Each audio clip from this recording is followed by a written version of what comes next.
Hello, my name is Putkonen. Thank you for joining me. Today we're going to be talking about letting go of the need to control the outcome. We, or I would say people in general, have this deep need and craving to get things or get to places in the future.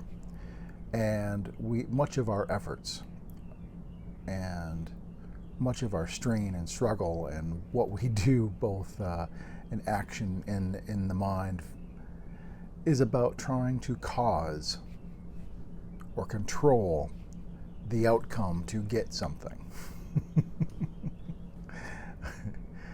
And when we do this, it's so focused on the outcomes and future that we miss the present more often than not. This letting go of the need to control the outcome is fundamentally a lot like karma yoga, in that we would act with no expectations or attachments to the results of action. And so we might act in such a way to try to get promoted at work. But if we don't get promoted at work, we shouldn't be suffering and deeply discontent and dissatisfied. That's focusing on the future too much instead of what is and being with what is as it is in the present. And so act, but don't expect or attach to the results of action. In this way, you're kind of enjoying the ride. I remember when I had owned a motorcycle, and I used to ride my motorcycle all the time. More often than not, there was no destination. The destination was not the point of riding the motorcycle. The point was the riding in the moment of the motorcycle. And so a lot of times I'd set out almost, flipping a stick for direction practically, and just driving and riding in some direction and seeing what I saw. I'd come around a bend and new sights would come to me, and I'd be experiencing what's going on, and if I wanted to travel somewhere. I remember one time I was motorcycling out to a lake further away, and although there was this action and intent to go to the lake, the riding of the motorcycle was actually as important, or being it was more important. And so I wasn't overly concerned about needing to get to the lake. Of course I ended up getting there, but if something happened and I didn't get there, it wouldn't have been a big deal because I was enjoying the ride. And that's, it's a different way of living life, is to give up this need to control the outcome, but you're giving up this future seeking, needing something always there and looking to get that. And instead you're settling in the now and being in the now and totally with the now, which you can't do if you're always trying to get something in the future. If you're constantly looking to the future, I'm trying to control this to get there, I want to get there, you're never really with the here and now. You're not really aware and listening and receptive to what's going on here and now, because all your focus is out there. I'm trying to get over there. I'm trying to attain this. I'm trying to get this. And so if you're so focused on the outcome, you'll lose what's going on here. You'll lose what's going on now. And so I suggest that we give up this need for future seeking and need to control an outcome, because ultimately no choice is the wrong choice. As I've said, life is play, and we're experiencing things and learning things, and learning is trial and error. And so really, no choice is the wrong choice, because we just move from there. But what we're really doing is also we're ceasing trying to manipulate. Because the whole idea of manipulation is focused on an outcome and trying to control that outcome. That's really what manipulation is. The act to control an outcome. Usually covertly. And if you give up this tendency and need and want to manipulate, then you can settle into the here and now. Because if you are, say, just sitting, doing meditation, it confounds and gets in the way of meditation if you're trying to manipulate and get something from it. If something arises and you start trying to manipulate the thought or the experience and trying to control what's going on, it's not about control. Meditation isn't about control. And even when you're deeply in the present moment, it's not about control. You don't manipulate or control your way to being present. You cease acting. You cease doing, manipulating. Because all of our actions and doing a lot of times is elsewhere, elsewhen. We're thinking about the past, thinking about the future, daydreaming, imagining. If we cease all this, we're automatically now. If you're trying to control and manipulate your way to the present moment, then you're not really ever going to reach the present moment. You're not going to be present. Being present isn't done through control, manipulation, and act of will. It is done by letting go of everything, not trying to be anywhere else, not thinking, and just boom, you're present.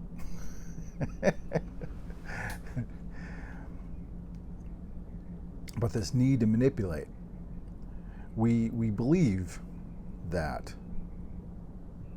this is how we get things, is we manipulate, we control, and we drive outcomes.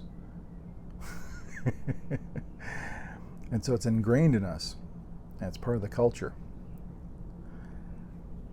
And so it may sound very foreign to just go, give it up, go with the flow. How will anything get done?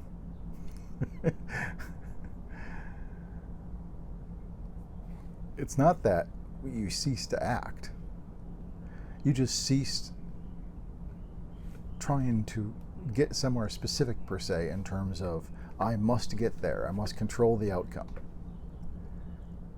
Instead of being focused on the outcome, you're focused on the action.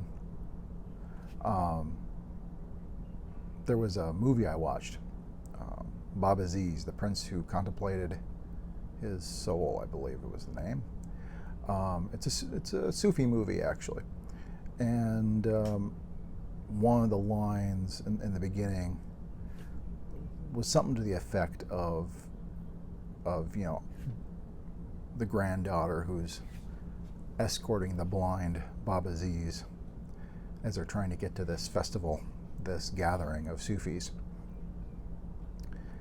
And they're walking, and she's basically asking, are we going to get there?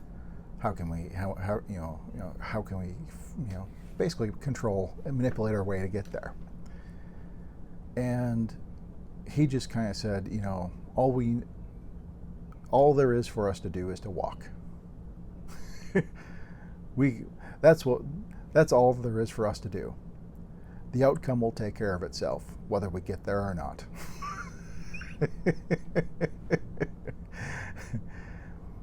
And that's kind of what I'm talking about, is this surrender to the now, focusing on the now, being with the now very deeply.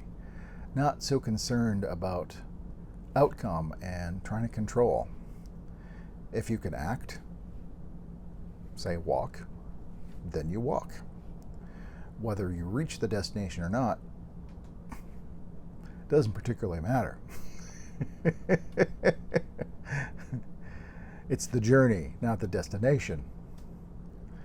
You may have heard that phrase in spiritual circles. It's the journey, not the destination. It's a very different mindset, though, because if you're always focused on the destination, it makes it much more difficult to enjoy the journey.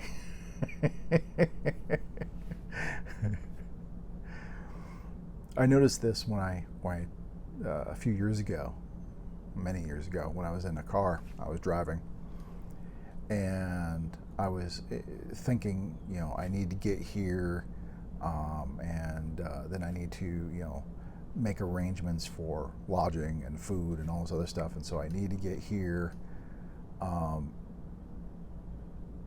And when you have that mindset, and so you're trying to control the outcome of I need to get here by this time and do this, that, and the other thing, it actually made the journey, which was in the moment, much less enjoyable, because it's like, I'm not there yet. There's always this, I'm not there yet. I need to get there. Am I on track? Am I on time? And this kind of thought arises, and it is kind of a downer in that it's not as enjoyable if you're so focused on where you need to go. But if you change the mindset and go, okay, this is where I'm planning on going. This is the time I left. I'm gonna get there when I get there. Assuming I even get there, but I'm walking, and whether I get there or not will take care of itself. And when you have that kind of mindset, you can actually really get into the journey and go, hey, this is kind of cool. This is you can look around the scenery and you'll notice things, and you're not so focused on trying to get there that you can actually really be here. And there's a totally different flavor to that. There's a different attitude even. And so act, but don't be so concerned about whether what you're acting for comes about. Do not be attached to the fruits of action. Do not expect the fruits of action. Give up this need to control the outcome, because hey, there is a chance that whatever you're shooting for doesn't come about, or you can't get there, or it won't happen, or whatever that may be. Basically it doesn't happen. And if it doesn't happen and you're so focused on it making it happen, you're just making yourself miserable, basically, because it's like, I need to get there, but you just can't get there. It doesn't happen, and it just causes frustration and misery and a bunch of other things.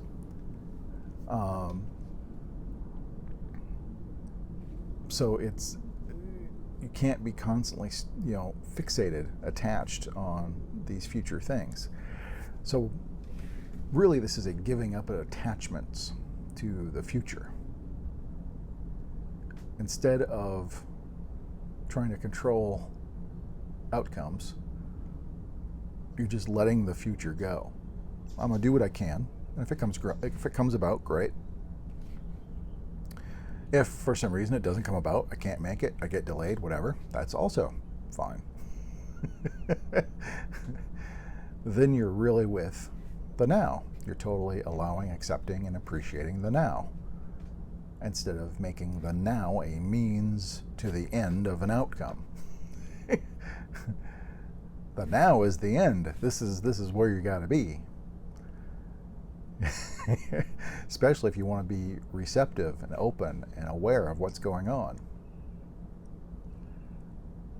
It's kind of like in the martial arts, when I was taking Tai Chi or Aikido or any of this stuff when I was younger.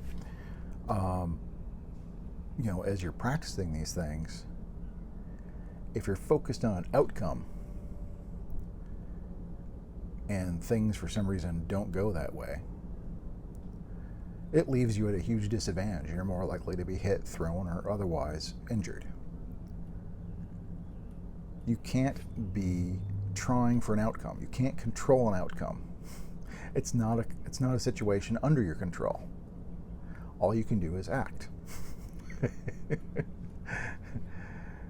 And so, in Aikido or Tai Chi, as something comes in, let's say something unexpected comes in,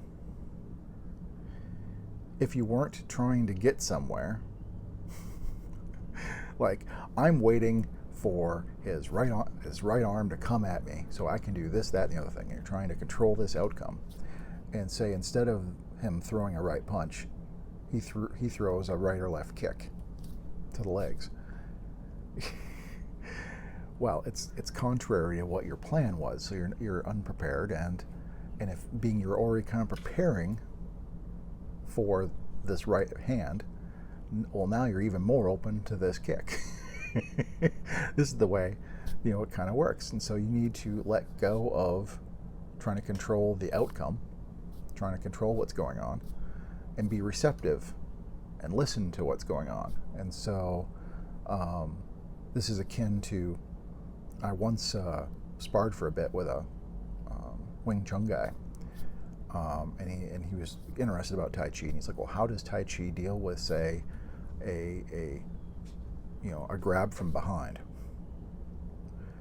And this is how people would think in terms of, I need to execute and control this outcome by doing this. If somebody grabs me from behind, this is what I need to do. But Tai Chi didn't work that way. Tai Chi was all about listening and dealing with what was, as it was, in the here and now. And I said, well, there is no set defense or routine you execute against things in Tai Chi. If you want to know, you'll have to grab me. And so he grabbed me from behind, and his weight was a little back. I guess that's the way he grabbed. And so I ended up doing this kind of sit-down maneuver when I grabbed his leg, and I basically threw him back, because that's where his weight was. And he got up, brushed himself off, and goes, "Oh, well, that's how Tai Chi deals with a rear grab." And I said, "No, that is not how Tai Chi deals with a reverse grab. That's how Tai Chi deals with how you grab me at this point in time." I said, "Grab me again." Well, he grabbed me again, this time expecting that I was going to make him go backwards, and so his weight was shifted forward the other way. And so I ended up throwing him over me. And he's like, "Well, it was totally different." And I'm like, "Well, yeah, it's because the first time your weight was back, the second time your weight was forward. I was reacting and acting in response to where you were, your own body weight. And everything is this way. All of life is you're responding to many, many variables, lots of variables. And if you're so focused on, this is how I'm going to act, or this is how I'm going to, counter this thing, this is how I'm going to control and manipulate this outcome, if you're so focused on that, you're not particularly aware of the subtleties of, say, where their weight is, and know how to respond appropriately. Because all of life really is, in a way, learning to have the wisdom to act at the right time in the right way with the right amount of force. And it's all about this coming together of right place, time, effort, and you can only do that by being extremely open and receptive and listening and aware, which means you got to give up the future. You need to give up this need to control the outcome because things might change on a dime. You might be trying to get here. I want to say again in Tai Chi, I want to throw them here, but because of how they moved, suddenly to go that direction is disadvantageous, basically. And so you need to be able to pivot. You'd have to notice the changing variables and pivot and go in a direction that you didn't plan on going and maybe didn't even want to go.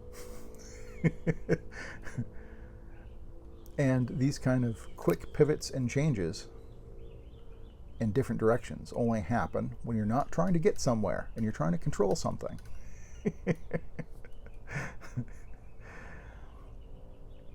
So it's a bit of a longer talk today, but there's a lot in this trying to give up the need to control and manipulate, and karma yoga, giving up the attachment or expectation of the fruits of action. It's kind of a rather profound aspect of spirituality, is you can go very deep into this, giving up all this future and control. But if you have any questions, please post below. As always, if you have not subscribed, please subscribe, and then you'll be notified of future videos. If you think someone might enjoy this video, as always, please share. But until next time, thank you much.